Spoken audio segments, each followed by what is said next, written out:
मनुष्य एक सामाजिक प्राणी है। वह समाज में जन्म लेता है और समाज में ही उत्थान और पतन की प्रेरणा लेता है। समाज का निर्माण एक बच्चा से होता है और उस बच्चा को जन्म देने वाले आप हैं। बच्चा जन्म देने से पहले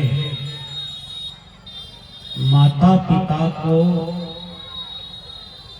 सार्वभौम चिंतन और विचार रखनी चाहिए कि हम जो बच्चा को जन्म देने के लिए जा रहे हैं उसे हम क्या बनाएंगे।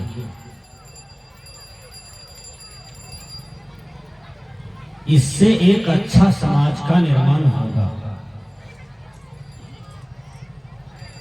एक प्रोफेसर और प्रोफेसर की पत्नी दोनों झंझट कर रहा था। उसी रास्ते से एक संत जा रहे थे। संत ने कहा, मुक्का मुक्की करते हो दोनों पति पत्नी, क्यों? कहा, देखिए ये हमारे पति प्रोफेसर है, ये कहते हैं हम बेटा को कलेक्टर बनाएंगे। हम इसकी पत्नी हैं, अर्धांगिनी हैं, हमारा कहना है हम अपना बेटा को डीएम बनाएंगे। इसलिए दोनों में धक्का मुक्की चल रहा है। तो उसने कहा, बेटा कहाँ है जिसको बनाओगे, वो कहाँ है? कहा, वो अभी जन्म नहीं लिया है। इसको दुर्बुद्धि कहते हैं। जो जन्म नहीं लिया है उसको हम डीएम बनाएंगे, कलेक्टर बनाएंगे, डॉक्टर बनाएंगे। जो जन्म लिया है उसके बारे में, उसके भविष्य के लिए हम कुछ चिंतन नहीं करते हैं, इसलिए हमारा बच्चा ट्रक लूटता है। इसलिए हमारा समाज और परिवार पुरस्कृत नहीं हो रहा है। जो बच्चा हमारे समाज में है वही बच्चा समाज का निर्माण करता है, राष्ट्र का निर्माण करता है। 5 वर्ष का बच्चा बिगड़ जाए तो समझिए मां का दोष है। 10 वर्ष का बच्चा बिगड़ जाए तो समझिए पिता का दोष है। और 15 वर्ष का बच्चा बिगड़ जाए तो समझिए समाज का दोष है। 20 वर्ष का बच्चा बिगड़ जाए तो राष्ट्र का दोष है। और 25 वर्ष का बच्चा बिगड़ जाए तो समूचा विश्व को दोष लगता है। मैंने कहा, एक बच्चा से समाज का निर्माण होता है। जो बच्चा हमारे बीच है हम उसको सही शिक्षा दें, सही दीक्षा दें, वह बच्चा देश समाज का कर्णधार हो। 39 वर्ष के अवस्था में स्वामी विवेकानंद समूचा विश्व को हिला करके चले गए। आज उसका नाम इतिहास के पन्ने में है। 29 वर्ष के अवस्था में स्वामी शंकराचार्य समूचा विश्व को हिला करके चले गए। आज उनका नाम भी इतिहास में है। हमारा जीवन 100 वर्ष का हो इससे मतलब नहीं है। मतलब है हमारा जीवन जब तक का हो, यदि जीने का ढंग सही है, जीने की कला सही है, तो कुछ ही पल जी करके हम समाज, राष्ट्र, विश्व को दे करके चले जाते हैं। इसी को जीवन जीने की सार्थक कहते हैं। तो मैंने कहा, एक बच्चा से समाज का निर्माण होता है। जब बच्चा मां के गर्भ में रहे तो मां को क्या करना चाहिए? ध्यान से सुनो माता। एक बच्चा यदि आपके गर्भ में है तो आपको कैसा चलना है और आप कैसा चलते हैं। यदि आपको विवेकानंद जन्म देना है, गांधी जन्म देना है, डॉक्टर अंबेडकर जन्म देना है, रविदास, सूरदास, कबीर साहब, बाबा मेही, न्यूटन, कैस्टन, प्लूटो, ये वैज्ञानिक जन्म देना है, तो आपको साधना करना होगा। बच्चा पेट में है, माँ मुर्गी की घुट्टी चिबा रही है, कैसा बच्चा होगा? बच्चा पेट में है, माँ डोका भात खा रही है, कैसा बच्चा होगा? बच्चा पेट में है, माँ बकरी भात खा रही है, वह कैसा वीर बच्चा होगा? बच्चा पेट में है, माँ कुछ साधना नहीं कर रही है, वह बच्चा वीर और महान नहीं हो सकता है।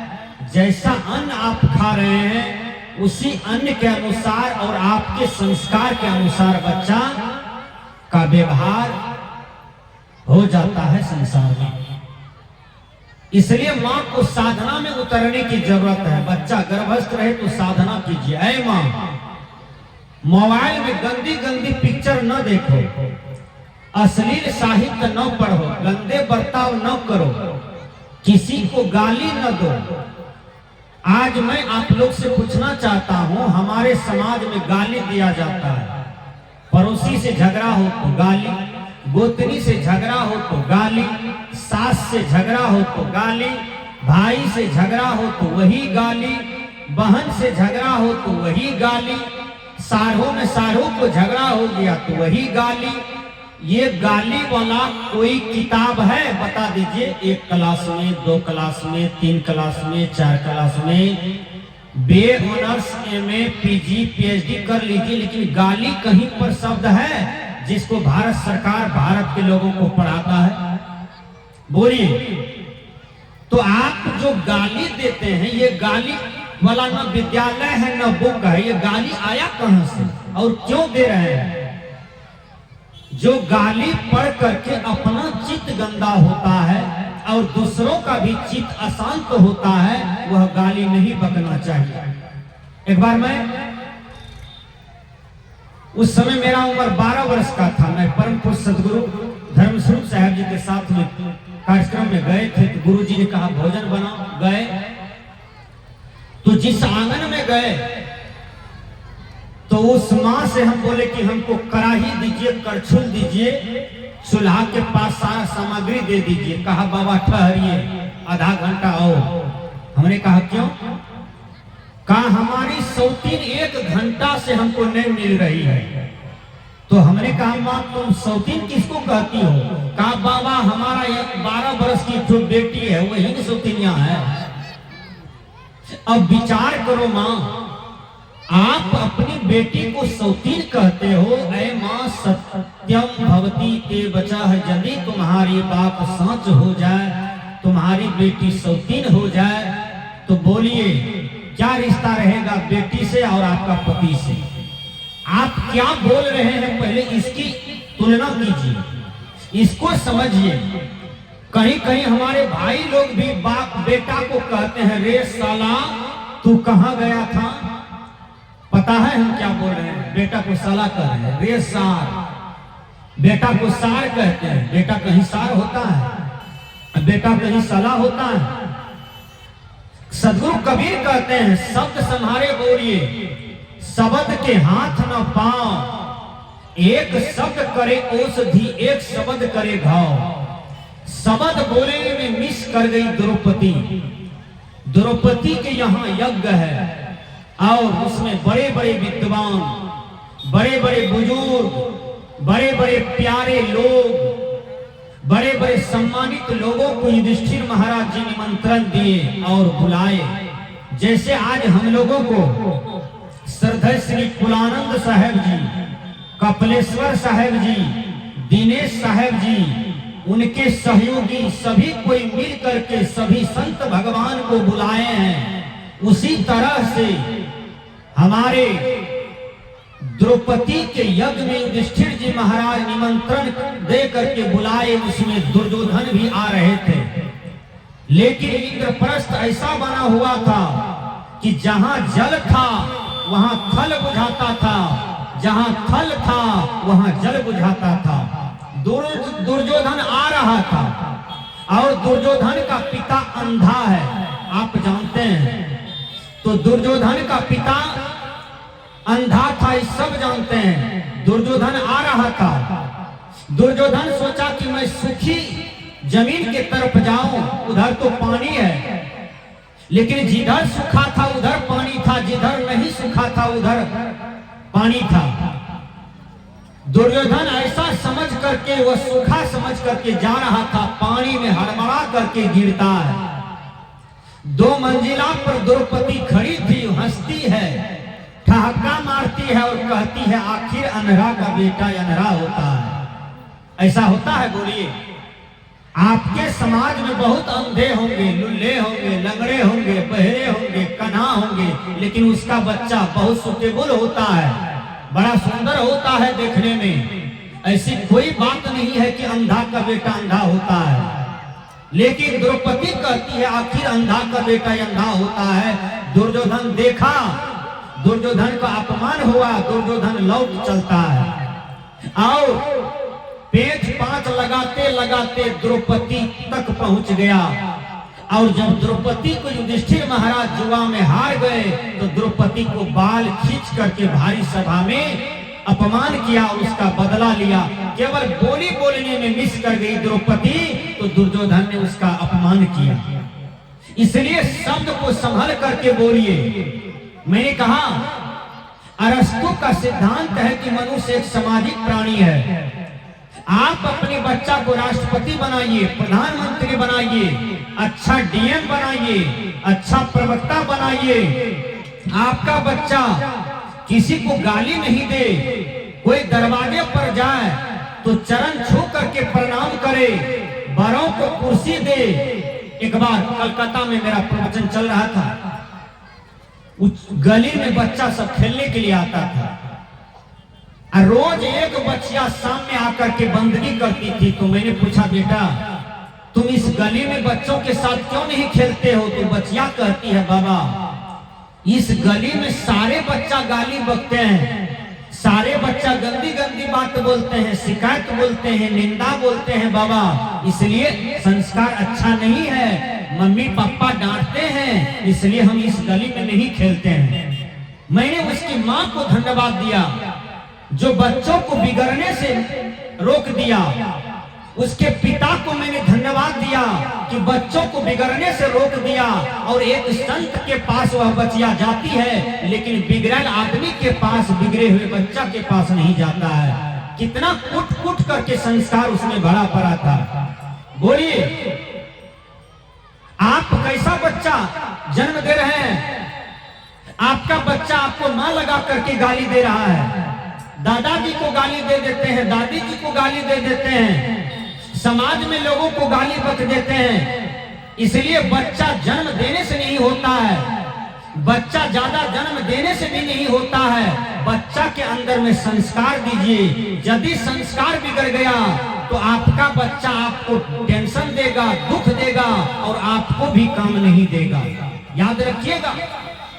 इसलिए संत भगवान कहते हैं एक बच्चा से समाज का निर्माण होता है।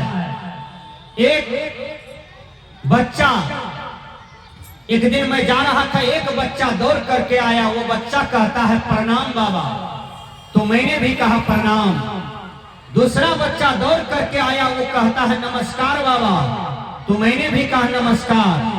तीसरा बच्चा दौड़ करके आया, वो कहता है दंडवत महाराज, तो मैंने भी कहा दंडवत।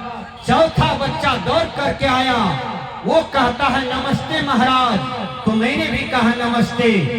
पांचवा बच्चा दौड़ करके आया, वो कहता है ढंढोल बाबा जी ढंढोल।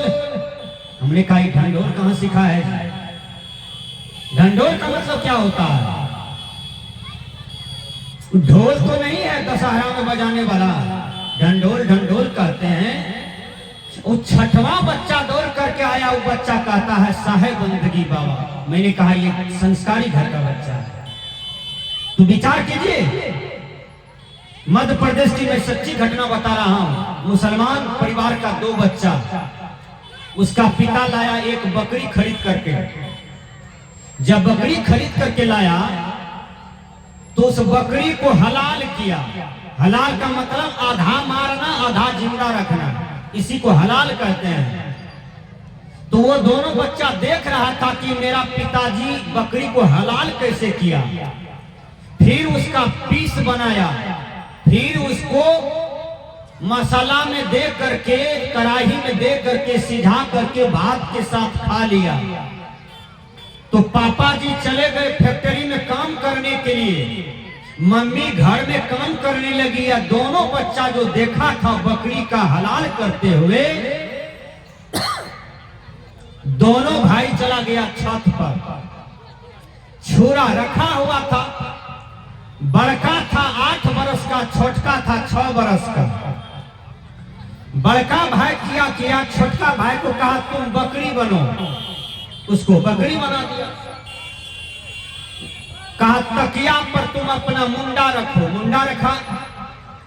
फिर उसके बाद कहा अब तुमको हम हलाल करेंगे, तुम बकरी की तरह बोलना, जैसे बकरी बोलता है वैसे तुम बोलना। तो संजोग से उस तलवार का उल्टा पीठ वाला धार जो था वही था। थोड़ा जो मारा ना उसको दर्द हुआ। बच्चा 1-2 बार बकरी की तरह जान करके बोला, सोचा खेला खेली चल रहा है दोनों भाई में, लेकिन पासा पलट गया, धार वाला छुरा चलना शुरू हो गया। थोड़ा कटा तो बच्चा को दर्द हुआ, बच्चा रोने लगा, बच्चा भागा नहीं। सोचा खेला खेली चल रहा है दोनों भाई, बच्चा नहीं भागा। जब ज्यादा कटा तो बच्चा ज्यादा जोर से रोने लगा। माँ नीचे में बर्तन साफ कर रही थी। माँ सोचती है दोनों भाई में लड़ाई क्या होगा, तो एक रो रहा है, माँ ध्यान नहीं दिया।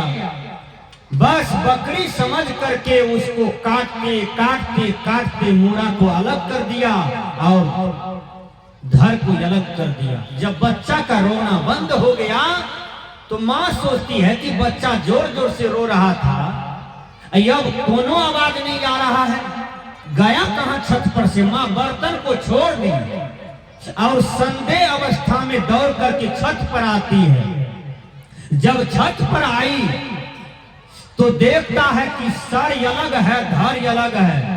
माँ का माथा घूम गया, ये क्या हो गया, हे अल्लाह ये क्या हो गया। देखिए वो बच्चा डर के मारे अटसल्ला बच्चा किया वो दौड़ करके माँ के डर से वो छते पर से कूद गया नीचे में कि माँ मारेगी हमको। छत पर से जो कूदा तो नीचा पक्कीकरण था, बच्चा का मोड़ा में चोट लगा, वो बच्चा वही डेथ कर गया। माँ तब तक में नीचे दौड़ करके आती है कि वो बच्चा छटपटा रहा है, मर गया, वहां वो कटा हुआ है। ये है माता पिता का संस्कार का प्रभाव। आप जो बोलिएगा, जो कीजिएगा, वही संस्कार बच्चों पर पड़ता है। मैं बता देता हूं, आप देखिएगा जिसके यहाँ डॉक्टरी करते हैं कोई थोड़ा टोला टट्टी में, उसका बच्चा देखिएगा संठी का सिरिंज बनाता है, मिट्टी का टेबलेट बनाता है और बच्चे में बच्चा खेलता है। और एक बच्चा कहता है हमको बुखार है, कोई कहता है सर्दी है, कोई कहता है हमको पेट में दर्द है। झूठे से बच्चे में बच्चा संठी का सिरिंज गांठता है, भोगता है। वो कहाँ सीखा है? वो अपने बाप को जैसा देखा है वैसा वो सीख गया है। इसलिए ऐ माँ, आप एक अच्छा समाज का निर्माण करना चाहते हैं तो आप सुंदर पुत्र को जन्म दीजिए जो भारत के काम में आवे, जो एक पंचायत, एक प्रखंड, एक जिला यानी समूचा विश्व के काम में आ जाए। आप इतना सुंदर पुत्र पुत्री को पैदा कीजिए। देखिए श्रीमती इंदिरा गांधी, जवाहरलाल नेहरू जी का एक ही बेटी श्रीमती इंदिरा गांधी, विश्व के जिस कोना में गए तो श्रीमती इंदिरा गांधी का प्रथम स्थान रहा और कोई नेता उसके सामने में खड़ा होकर के बोल नहीं पाता था। इंदिरा गांधी से सब भय मात खाते थे। जवाहरलाल नेहरू ने एक बच्चा को जन्म दिया और उसको ऐसा बनाया कि भारत का प्राइम मिनिस्टर बन गई। तो सज्जनों, कहने का भाव है कि यदि हम गृहस्थ आश्रम में प्रवेश किए हैं तो गृहस्थ आश्रम में भगवान राम जीने वाले, भगवान कृष्ण जीने वाले, भगवान राम के 2 पुत्र देखिए, माँ सीता कैसे बनाई कि इतना वीर वर निकल गया। तो वैसा ही बच्चा हम लोगों को भी बनाना चाहिए। आइए मैं बता देता हूँ। बाबा महर्षि में ही बार बार कहते हैं, क्या कहते हैं? चोरी, हिंसा, नशा, झूठ, बेविचार, ये 5 पाप होता है। मनुष्य को 5 पाप नहीं करना चाहिए। जैसे चोरी, चोरी नहीं करना चाहिए। चोरी कई प्रकार के होता है, जैसे गाय चुराना, भैंस चुराना, ट्रक का सामान चुरा लेना, किसी का फल चुरा लेना, किसी की बाड़ी से जमीन से लहसुन चुरा लेना, प्याज चुरा लेना, कद्दू चुरा लेना, खीरा चुरा लेना। एक बहन जी दूसरे बहन को कह रही थी समाज में, देखिए ना हम गए थे ब्याह में, इस 17 भरी का नाक में चुरा करके लाए हैं। विचार कीजिए, किसी का नकबुन्नी है या ब्याह में गए चोरी करके लाए हैं, ये कैसा संस्कार है? वह भी चोरी है ना। इसलिए चोरी आप करेंगे माता पिता होकर के तो आपका बच्चा चोर होगा। मैं उदाहरण देता हूं, सुल्ताना पढ़ने के लिए गया, सुल्ताना का आपने नाम सुना है। वो पढ़ने के लिए गया तो एक कलम चुरा करके लाया, माँ बहबाई दिया। माँ कहती है बेटा बड़ा सुंदर काम किया है, अब हमको कलम खरीदना नहीं पड़ेगा। फिर दूसरा दिन वही बच्चा पट्टी चुरा करके लाया, माँ बहबाई दिया कि बेटा तुम बहुत सुंदर काम किए हो, अब हमको पार्टी नहीं खरीदना पड़ेगा। और तीसरा दिन वही बच्चा मास्टर साहब का चप्पल चुरा करके लाया, माँ बहबाई दिया कि बेटा बड़ा सुंदर काम किए हो, चप्पल नहीं खरीदना पड़ेगा। माँ पीठ पर हाथ देते गया, बच्चा का मन बढ़ते गया। देखिए परिणाम कहां तक ले जाता है। जेम्स वाट ने कहा कि आप कोई भी कर्म करते हैं यदि सोच करके नहीं करते हैं, विचार करके नहीं करते हैं, समझ करके नहीं करते हैं, कदम को फूक फूक करके नहीं रखते हैं, तो वही कर्म करने के बाद क्षोभ होता है, वही कर्म करने के बाद आपको गलानी होगा, आपको भय होगा। इसलिए ऐसा कर्म नहीं करना चाहिए। तो परिणाम देखिए कहां जाता है। वही बच्चा भयंकर चोर निकल गया। मां की बलिहारी से बच्चा समाज में चोरी करने लगा। चोरी करते करते एक दिन वह प्रखंड स्तरीय, डिस्ट्रिक्ट स्तरीय चोर बन जाता है और भारत की कानून उसको पकड़ लिया। कई हत्या किया, कितने का ट्रक लूटा, कितने का बलात्कार किया, भारत का कानून उसे पकड़ लिया और सजा उसको क्या मिलता है तो फांसी का। आज उसकी फांसी है और पूछा गया कि आए सुल्ताना तुम किसी से मिलोगे, कुछ खाओगे, कुछ पियोगे? तो सुल्ताना कहते हैं हमको कोई इच्छा नहीं है जज साहब, हमको केवल माँ से मिला दीजिए। देखिए माँ को पता चलता है कि मेरा जवान बेटा आज फांसी की तख्ता पर झूलने वाला है। इंग्लिश के विद्वान ने कहा द यंग से life is full of Jobat, the beach से लाइफ फुल ऑफ सोरो। अर्थात जवान बोलते हैं जिंदगी मजा लेने के लिए है, बुजुर्ग बोलते हैं जिंदगी दुख का घर है। वास्तविक रूप में सोचा जाए जिंदगी न तो दुख का घर है, न तो मजा लेने के लिए है, जिंदगी है शांति के लिए। आए मेरे देश के नवयुवकों, यदि आप संसार में कुछ विचित्र करना चाहते हैं तो समाज राष्ट्र में शांति वाला काम कीजिए। आए मेरे भारत के बहनों, आपसे भी निवेदन है, आपके तरफ मां सबरी आई, सती अनुसुईया आई, मीराबाई आई, सहजोबाई आई, सीता आई। देखो समाज राष्ट्र में इतना सुंदर कर्तव्य करके गए हैं कि आज इनकी प्रसिद्धि गाई जाती है, इनको बोला जाता है। आप भी उन्हीं के राहों का अनुसरण कीजिए। उसका फांसी होने वाला है, मां दौड़ करके आई और बेटा को पकड़ लिया। सुल्ताना भी मां को पकड़ लेता है और सुल्ताना कहते हैं मां मेरे तरफ देखो, आज तुम्हारा बेटा 10 मिनट के अंदर में वृंदावन बिहारी लाल होगा, तुम यहीं रहोगे और हम दुनिया से चले जाएंगे। मां मुझको देखो, मां मुझको देखो। सुल्ताना से नहीं रहा गया, सुल्ताना भार पाजा पकड़ लिया और अपनी दांत से मां का नाक काट लिया, कान काट लिया, लहू बहने लगा। मां बेहोश होकर के जमीन में गिर गई। जज ने कहा सुल्ताना, तुमने जीवन भर अपराध किया था और अभी भी तुमने लहू बहा दिया। तुम्हारे लहू का परिणाम था कि तुमको फांसी की सजा हुई और तुमने अभी भी लहू बहा दिया। अरे सुल्ताना, ये तूने क्या कर दिया? तब सुल्ताना रोने लगा और कहता है, जज साहब, यही माँ मेरे फांसी का कारण है। जिस दिन मैंने पेंसिल चुरा करके लाया, माँ बहबाई दी थी। जिस दिन कलम चुरा करके लाया, यही माँ बहबाई दी थी। जिस दिन मैंने पट्टी चोरी करके लाया, यही माँ मेरे मन को बढ़ा दिया। जिस दिन मैंने गाय भैंस चुराया समाज में, यही माँ ने मेरे मन को बढ़ाया। यदि यह माँ सही रहती तो हमको 5 थप्पड़ गाल में मारते और कहते, बेटा ये बुरा काम है, नहीं करना। तो ये फांसी की तख्ता पर आज मुझे बैठना नहीं पड़ता। ये फांसी का कारण मेरे माँ है। इसलिए है माँ, आपसे निवेदन है कि आप सत्संग में सबसे आगे हैं, आज सर्विस में आप सबसे आगे हैं। हर क्षेत्र में मैं आपको आगे देख रहा हूँ, लेकिन निवेदन यह है कि जो भी बाल बच्चा आपके पास है, उस बच्चा के भविष्य को बनाइए। भविष्य ब्रह्मा जी नहीं बनाता है।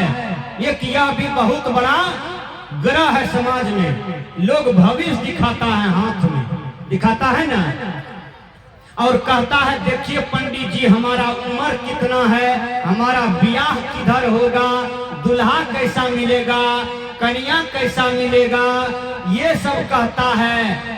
पंडित जी देखिए ना, तो पंडित जी को तो 100 रुपया लेना है, 150 टका ठकना है, तो जो सो बोल करके ले करके चल देते हैं, हम उसको मान लेते हैं। कबीर साहब जी कहते हैं, मेरे दुनिया के लोग, भाग पंडित जी नहीं बनाते हैं, भाग छठियार के दिन कोई ब्रह्मा विष्णु महेश नहीं बनाते हैं। भाग आपके पुरुषार्थ से बनता है, आपके सदकर्म से बनता है। आपका यदि पुरुषार्थ बढ़िया है तो भाग बढ़िया होगा, पुरुषार्थ घटिया है तो भाग घटिया होगा। इंग्लिश के विद्वान ने कहा, man is the captain of his fate master of his luck and builders of destiny. मनुष्य अपने भाग का निर्माता, विधाता एवं स्वामी स्वयं है। ब्रह्मा जी का घर ऊपर में नहीं है, विष्णु जी का घर ऊपर में नहीं है, शंकर जी का घर ऊपर में नहीं है। ब्रह्मा विष्णु महेश ये तीनों महापुरुष हुए थे और किसी काल में यही मानव के रूप में विद्यमान थे। लेकिन आप जो मानते हैं कि नहीं नहीं, ब्रह्मा जी सृष्टि करता है, विष्णु जी पालन करता है और शंकर जी संहार करता है। आए जन्म देने वालों ब्रह्मा जी, यदि आपने हिंदू बनाया तो मुसलमान क्यों बनाया? यदि मुसलमान बनाया तो हिंदू क्यों बनाया? सिख बनाया तो यहूदी क्यों बनाया? यहूदी बनाया तो सिख क्यों बनाया? अरे ब्रह्मा जी मंदिर बनाया तो मस्जिद क्यों बनाया? मस्जिद बनाया तो मंदिर क्यों बनाया? क्योंकि मंदिर मस्जिद के नाम पर खून बह जाता है, लड़ाई चल रहा है, हिंदू मुसलमान के नाम पर लड़ाई चल रहा है। कबीर साहब ने बीच से रेखा खींच दिया। कबीर साहब ने क्या कहा? जो तू तुर्क तुर्क की जाया, बेटा ही काहे न सुन्नति कराया। जो तू ब्राह्मण ब्राह्मणी को जाया और राह द्वारे काहे न आया। कबीर साहब ने कहा, ऐ मुसलमान, ऐ हिंदुओं, झगड़ा छोड़ो। कहा क्यों? कहा अरब का लड़का हो, ब्रिटेन की लड़की हो, और दोनों में शादी करा दीजिए तो क्या पैदा लेगा? विचार कीजिए, दोनों में शादी हो जाए तो क्या पैदा लेगा? इंसान पैदा लेगा। कहे इंसान का बच्चा है। आज हम संप्रदाय के चलते, जाति के चलते खून बहा देते हैं। यह कैसा विज्ञान है, कैसा ज्ञान है, कैसा हमारा व्यवहार है, कैसा हमारा चिंतन है। इसलिए धरती पर न कोई हिंदू है, न कोई मुसलमान है, न कोई सिख है, न कोई ईसाई है, न कोई यहूदी है, न कोई पारसी है। यदि है तो वह इंसान है। मैं बता देता हूँ, एक मेरा कॉलेज का मित्र था, वो हमको बुलाए अपने रूम में, कहा बाबा हमको फर्स्ट डिवीजन का डिग्री मिला है और आइए मेरे रूम पर, हम आपको लड्डू खिलाएंगे। जब रूम में गए तो मैंने पूछा कि आप अपना शुभ नाम बोलिए, आपका नाम क्या है? तो वो कहता है परशुराम पासवान। मैंने कहा परशुराम तक ठीक है, लेकिन पासवान जो कहते हो, क्या आप पासवान हो? कहा बाबा हम पासवान हैं। तो मैंने कहा कि प्रूफ करो, तो वो जाति आवासीय दिखाया। फिर मैंने कहा ये झूठा है, खतियान निकाल के दिखाया, कहा ये देख लीजिए। मैंने कहा ये भी झूठा है। कहा इन बाबा जी को हम कैसे समझावे, सबको झूठा बता रहा है। तब मैंने उसके कपार पर हाथ रखा, मैंने कहा ये क्या है परशुराम? कहा बाबा ये तो बाल है। फिर मैंने नीचे हाथ रखा, मैंने कहा ये क्या है? उसने कहा ये छाती है। फिर मैंने नीचे हाथ रखा, मैंने कहा ये क्या है? कहा ये तो जंघा है। फिर मैंने नीचे हाथ रखा, मैंने कहा ये क्या है? कहा ये तो ठगुना है। फिर मैंने नीचे हाथ रखा, मैंने कहा ये क्या है? कहा ये तो तलवा है। मैंने कहा पासवान कहाँ है? कहा हाँ बाबा ठीक है बोलते हैं, पासवान कहाँ है? कहीं शरीर में पासवानी लिखा हुआ नहीं है। ऐ दुनिया में जातिवाद मानने वालों, संप्रदाय मानने वालों, आपके पीठ पर हिंदू लिखा हुआ नहीं है, मुसलमान लिखा हुआ नहीं है, ब्राह्मण क्षत्रिय वैश्य शूद्र लिखा हुआ नहीं है। यहीं से कबीर साहब अपना रेखा खींचते हैं। कबीर साहब ने कहा पंडित बात बदे सो झूठा, राम के कहे जगत गति पावे, खाण कहे मुख मीठा। आज यदि ये संसार में झगड़ा है तो ये ऊपर वाला का देन नहीं है, कोई देवी देवता का देन नहीं है, सब नीचे वाला करता है और नाम लगाता है ऊपर वाला का, नाम लगाता है ऊपर वाला का। अरे ऊपर में क्या है? तनिक विवेक करके देखिए, आज तक किसी ने ऊपर वाले को देखा है? हाथ उठाइए यदि ऊपर वाले को आपने देखा है। झूठ नहीं बोलिएगा। ऊपर की तरफ आप देखिए, आपको क्या मिलेगा? तो बादल मिलेगा, फिर उसके बाद चंद्रमा मिलेगा, उसके बाद सूरज मिलेगा, उसके बाद तारा मिलेगा, और तारे के बाद शून्य है। आज तक कोई ऊपर वाला ऊपर में नहीं है। ऊपर वाला है क्या? पहले समझ लीजिए ऊपर वाला है। कबीर साहब ने अपना बीजक में बताया, क्या कहते हैं? हृदय बसे ते ही राम न जाना। हृदय में जो बसने वाले राम है, आत्मा है, वही ऊपर वाले हैं। ऊपर वाले का कोई प्रमाण नहीं है कहीं ऊपर वाला है। एक कथा है, बहुत सुंदर है। एक बूढ़ी माँ को 3 बेटा और 3 पुतहु, तो तीनों बेटा में झगड़ा झंझट शुरू हो गया, क्योंकि तीनों का मॉनिटर जो आ गया। देखिए झगड़ा झंझट शुरू। बूढ़ी दही बेच करके, गांव में दूध बेच करके, पेट काट करके, मरवा की रोटी खा करके, कौनी की रोटी खा करके धन जमा किया था और बाल बच्चा को किसी तरह से सुखद किया था। झगड़ा झंझट होने लगा तो बूढ़ी चिंता से सो गई, खाना पीना भी नहीं खाई और सो गई। सभी सो गया भूखे।